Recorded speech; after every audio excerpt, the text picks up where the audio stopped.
को बताऊं, यह आत्मिक स्वभाव वचन और प्रार्थना करने से नहीं, पर वचन और प्रार्थना को अपने जीवन में लागू करने से नया होता।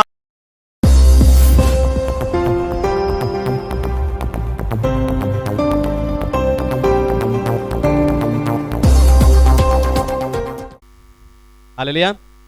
तो आइए आज के वचन में चले, पवित्र शास्त्र बाइबल से आज का संदेश सुने। आज का संदेश है परमेश्वर के साथ अपने रिश्ते को नया करना। परमेश्वर के साथ अपने रिश्ते को नया करना।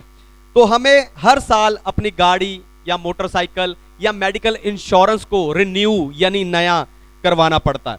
फिर लाइसेंस और पासपोर्ट की वैधता खत्म होने के बाद हमें उन्हें भी रिन्यू यानी नया करवाना पड़ता है, क्योंकि पुराना होने पर उनकी कोई मान्यता नहीं रहती। फिर हमारे घर में ऐसी कितनी चीजें हैं जो अगर हम उन्हें चार्ज ना करें, बिजली के द्वारा उन्हें चार्ज ना करें, तो वो किसी काम की नहीं है। इसलिए हम अपना काम सही तरीके से कर पाएं, इसलिए हम उन्हें रोज चार्ज करके नया करते हैं। ऐसे ही अगर आप परमेश्वर के साथ अपने रिश्ते को नया नहीं करते तो आपकी बैटरी भी कम हो जाती है। हालेलुया। दोबारा सुनिए, ध्यान सुनिए। अगर आप भी परमेश्वर के साथ अपने रिश्ते को नया नहीं करते तो आपकी बैटरी भी लो हो जाती है और आप शक्तिहीन हो जाते हैं, यानी आप शक्तिहीन हो जाते हैं। फिर आप अपने आप को जिस कारण क्या करते हैं, आप अपने अभिषेक को, सामर्थ को, वरदानों को और जो लोगों पर आपका प्रभाव है उस प्रभाव को आप सीमित महसूस करना शुरू करते हैं। आपको वो सीमित लगता है और जितना आप परमेश्वर के लिए करना चाहते हो उतना नहीं कर पाते। इसीलिए आज मैं आपको परमेश्वर के साथ रिश्ता नया करने के लिए उत्साहित करने जा रहा हूं। लेकिन उससे पहले मैं चाहता हूं कि दुनिया भर से जितने विश्वासी स्पिरिचुअल पैशन असेंबली यानी आत्मिक उत्साह की सभा के संदेश को सुनते हैं, हम जोरदार तालियों से उनका स्वागत करें।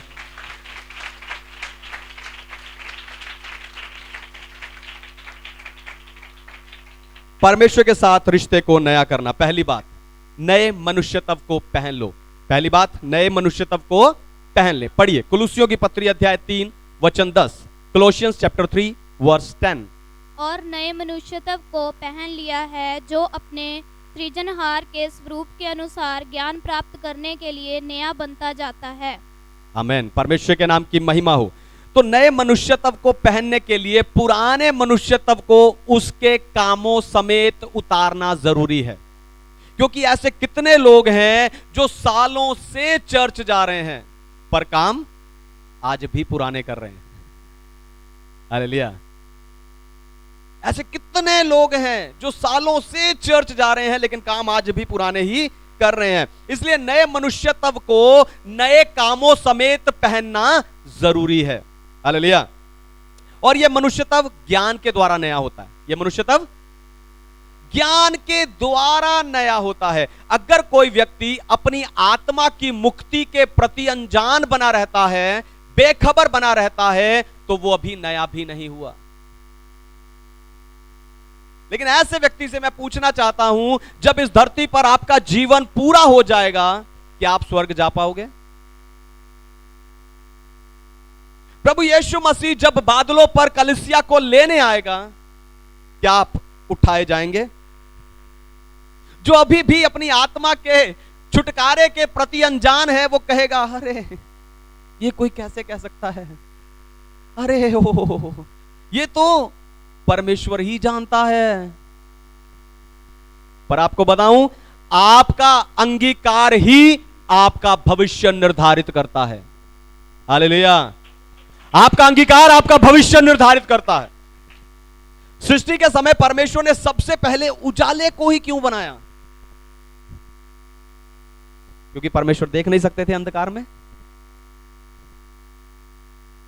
सृष्टि के समय परमेश्वर ने सबसे पहले उजाले को ही क्यों बनाया? क्योंकि उजाला उसके बनाने वाले के स्वरूप के अनुसार था। हालेलुया। क्योंकि उजाला उसके बनाने वाले स्वरूप के अनुसार था। कैसे? बाइबल कहती है परमेश्वर अनंत ज्योति में वास करने वाले परमेश्वर हैं, यानी उजाला परमेश्वर के स्वरूप के अनुसार है। पर हम मनुष्यों को परमेश्वर ने सिर्फ अपने स्वरूप में ही नहीं पर अपनी समानता में भी बनाया है। हालेलुया। परमेश्वर में स्वरूप में नहीं, अपनी समानता में भी रचा है। जब आप इस ज्ञान में बढ़ते जाते हैं, आप नए मनुष्यत्व को पहनते जाते हैं और आपका रिश्ता परमेश्वर के साथ नया होकर और मजबूत हो जाता है। हालेलुया। इसलिए परमेश्वर साथ अपने रिश्ते को नया करने के लिए नए मनुष्यत्व को पहन लीजिए। दूसरी बात, अपने आत्मिक स्वभाव को नया करें। अपने आत्मिक स्वभाव को नया करें। पढ़िए इफिसियों की पत्री अध्याय 4 वचन 23। Ephesians chapter 4 verse 23।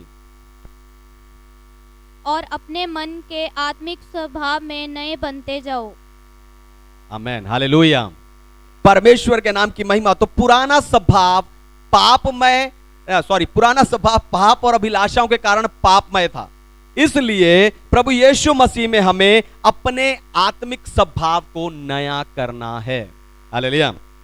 पर कुछ लोग सिर्फ सिद्धांतों के द्वारा अपने आप को नया करते हैं। जैसे मान लो किसी ने अपने जीवन के लिए सिद्धांत बना लिया कि आज के बाद मैं झूठ नहीं बोलूंगा, या मैं गाली नहीं दूंगा, या मैं नशा नहीं करूंगा। उसने सिद्धांत बना लिया। उसने बाहर से तो सिद्धांत बना लिया, पर अंदर का क्या? यानी उसका मन अभी बदला नहीं है। हालेलुया। इसलिए जिस दिन कोई मुश्किल, कोई परेशानी उसके उस सिद्धांत पर आकर वार करेगी, वो सिद्धांत टूट जाएगा और पुराना स्वभाव फिर से जागृत हो जाएगा। फिर अंदर पड़ी हुई गाली, अंदर पड़ा हुआ झूठ और सारी पुरानी आदतें बाहर आना शुरू हो जाएंगी। Hallelujah, hallelujah. इसलिए आप जो भी सिद्धांत बनाते हैं, पहले ध्यान से सुनिए, इसलिए आप जो भी सिद्धांत बनाते हैं पहले उसे खोद कर अपने मन पर लिख लीजिए, ताकि किसी भी हालात में वो पुराना स्वभाव वापस ना आ सके। हालेलुया। अभी आत्मिक स्वभाव नया कैसे होता है? ये आत्मिक स्वभाव किसी भावना से या किसी अनुभव से नया नहीं होता। अब कुछ बुद्धिमान लोगों ने अंदाजा लगा लिया होगा कि मैं वचन और प्रार्थना करने के लिए बोलने वाला हूं, पर आपको बताऊं, यह आत्मिक स्वभाव वचन और प्रार्थना करने से नहीं, पर वचन और प्रार्थना को अपने जीवन में लागू करने से नया होता है। जीवन में लागू करने से नया होता है। आप जो प्रार्थना कर रहे हो, ध्यान सुनिए, आप जो प्रार्थना कर रहे हो, क्या सच में आप वैसा बनना चाहते हैं? आप जो प्रार्थना कर रहे हो, क्या सच में आप वैसा बनना चाहते हैं? मान लो आप नई सृष्टि होने के लिए प्रार्थना कर रहे हैं, या आप अपने दुश्मनों से प्रेम कर पाने के लिए प्रार्थना कर रहे हैं, या आप अपने कसूरवारों को माफ कर पाने के लिए प्रार्थना कर रहे हैं, पर क्या आप वैसा करने के लिए अपने स्वभाव में या अपने जीवन में भी कुछ बदलाव ला रहे हैं? फिर आप जो प्रचार सुनते हैं, आप जो बाइबल में पढ़ते हो, क्या उसे अपने स्वभाव में लागू करके अपने जीवन को बदल रहे हो? हालेलुया। याद रखो, जब आप अपने स्वभाव को नया करोगे, तब परमेश्वर साथ अपना आपका रिश्ता नया होकर और हालेलुया और गहरा होता जाएगा। हालेलुया।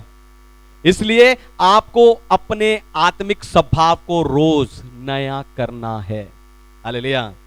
सिर्फ प्रार्थना करना काफी नहीं है, उसके अनुसार आपको कार्य भी करना है। अपने स्वभाव, अपनी आदतों को, अपने जीवन को भी ढालना है। हालेलुया। तीसरी बात, अपने बल को नया करें। तीसरी बात, अपने बल को नया करें। पढ़िए यशाया 40 का 31, आइजाया चैप्टर 40 वर्स 31। परंतु जो यहोवा की बाट जोते हैं, वे नया बल प्राप्त करते जाएंगे। वे उकाबों के समान उड़ेंगे, वे दौड़ेंगे और श्रमित ना होंगे, चलेंगे और थकिन ना होंगे। आमेन। परमेश्वर के नाम की महिमा हो। तो नए स्वभाव से नए काम करने के लिए परमेश्वर आपको नया बल देंगे। हालेलुया। नए स्वभाव से, पुराने से नहीं, नए स्वभाव से नए काम करने के लिए, पुराने नहीं, नए स्वभाव से नए काम करने के लिए परमेश्वर आपको नया बल देंगे। यहां दो बातें हैं। एक, वो ऊपर की ओर उड़ेंगे। ऊपर यानी परमेश्वर की ओर। दूसरा, वो आगे बढ़ते जाएंगे। आगे यानी स्वर्ग की ओर बढ़ते जाएंगे। Hallelujah, hallelujah. जब आप उत्साह के साथ परमेश्वर के पीछे चलेंगे, जब आप उत्साह के साथ परमेश्वर के मार्गों पर दौड़ेंगे, तब परमेश्वर आपको नया बल देंगे। Hallelujah, hallelujah. फिर ये बल आपको बोझ उठाने में के लिए मदद करेगा। ये बल आपको बोझ उठाने के लिए मदद करेगा। आप अपना बोझ उठा पाओगे। दुनिया में ऐसे कितने लोग हैं जो बोलते हैं मैं बोझ उठाता उठाता थक गया, अपना, अपने घर का, अपने बच्चों का। जब ये बल आपको मिलेगा, आप अपना बोझ उठा पाएंगे, आप एक दूसरे का बोझ उठा पाएंगे। ये बल आपको बिना थके, बिना रुके मेहनत करने की सामर्थ्य देगा। हालेलुया, मेहनत करने की सामर्थ्य देगा। और मेहनत के बारे में कल हमने सीखा था। कितने लोग कल थे? हालेलुया। तो ये बल जब आपको मिलेगा, तब आपको बिना रुके, बिना थके, हालेलुया, मेहनत करने की सामर्थ्य देगा। फिर ये बल आपको आत्मिक युद्ध लड़ने की सामर्थ्य देगा। हालेलुया। फिर ये बल आपको शैतान का सामना करने और शैतान को हराने की सामर्थ्य देगा। आपको बताऊं, जब आप इस बल को इस्तेमाल करते जाओगे, आपका रिश्ता परमेश्वर के साथ नया होता जाएगा, नया होता जाएगा, नया होता जाएगा। इसलिए जितना हो सके परमेश्वर से मिले बल को इस्तेमाल कीजिए सेवा में। हालेलुया। परमेश्वर से मिले बल को परमेश्वर के लिए इस्तेमाल कीजिए। आपका रिश्ता परमेश्वर के लिए नया होता जाएगा। हालेलुया। उस बल को संभाल कर, उस सामर्थ को, वरदानों को, अभिषेक को संभाल कर डब्बे में बंद करके मत रखिए, नया नहीं होगा। हालेलुया। जब आप उस सामर्थ को, उस बल को इस्तेमाल करते जाएंगे रोज, तब वो नया होगा। हालेलुया। चौथी और आखिरी बात, अपने मन को नया करें। चौथी और आखिरी बात, अपने मन को नया करें। पढ़िए रोमियो अध्याय 12 वचन 2, रोमन्स चैप्टर 12 वर्स 2। इस संसार के सदृश ना बनो, परंतु तुम्हारे मन के नए हो जाने से तुम्हारा चाल चलन भी बदलता जाए, जिससे तुम परमेश्वर की भली और भावती और सिद्ध इच्छा अनुभव से मालूम करते रहो। आमेन। परमेश्वर के नाम की महिमा हो। यहां इस वचन में मन दिल के लिए नहीं पर बुद्धि के लिए कहा गया है। यहां इस वचन में मन दिल को नहीं, बुद्धि के लिए कहा गया। आपको बताऊं, शरीर पर बुद्धि यानी दिमाग का राज्य होता है। इसलिए अगर बुद्धि नहीं हो जाए तो सारा शरीर नया हो जाएगा। हालेलुया। हमारे शरीर पर हमारी बुद्धि यानी हमारे दिमाग का राज्य है। अगर हमारी बुद्धि नहीं हो जाए तो सारा शरीर भी नया हो जाएगा। बुद्धि के नए होने का अर्थ है, ध्यान से सुनिए, बुद्धि के नए होने का अर्थ है पाप के लिए लगातार मरते जाना और धार्मिकता के लिए लगातार जीना। हालेलुया। रोज पाप के लिए मरना है, रोज संसार के कामों के लिए मरना है और सिर्फ धार्मिकता के लिए जीना, वो है बुद्धि नया होना। हालेलुया।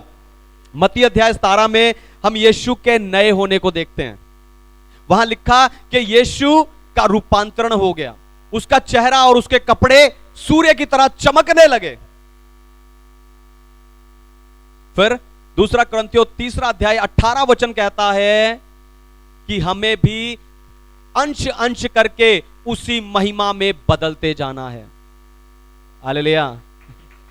जो चेहरा प्रभु यीशु का चमका सूर्य के समान, हमें अंश अंश करके उसी महिमा के अनुसार बदलते जाना है। जब आपकी बुद्धि नहीं होगी, ध्यान से सुनिए, जब आपकी बुद्धि नहीं होगी, आपका जीवन नया होगा, तब परमेश्वर के साथ आपका रिश्ता भी नया होगा। Hallelujah, hallelujah. अब यह बुद्धि नई कैसे होती है? अब यह बुद्धि नई कैसे होती है? बुद्धि को नया करने के लिए अपने विचारों को तब तक बांधते और परमेश्वर के अधीन करते जाइए जब तक आपकी बुद्धि नए विचारों से ना भर जाए। हालेलुया।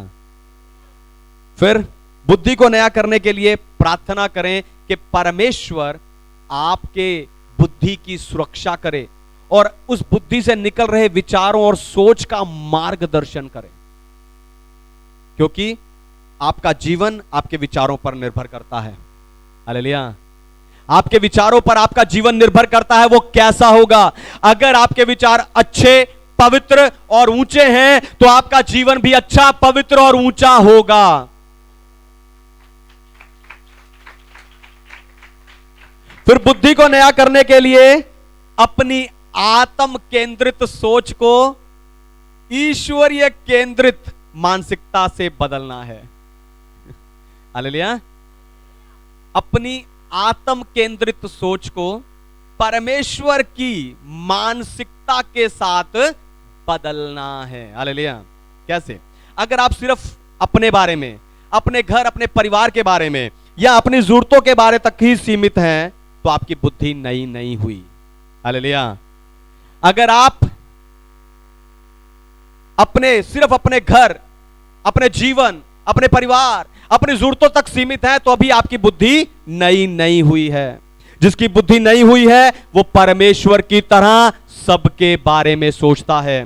जिसकी बुद्धि नई हुई है वो सबसे प्रेम करता है। जिसकी बुद्धि नई हुई है वो परमेश्वर की तरह सब पर दया करता है। और आज वो बुद्धि परमेश्वर आपको देने जा रहा है, देने जा रहा है।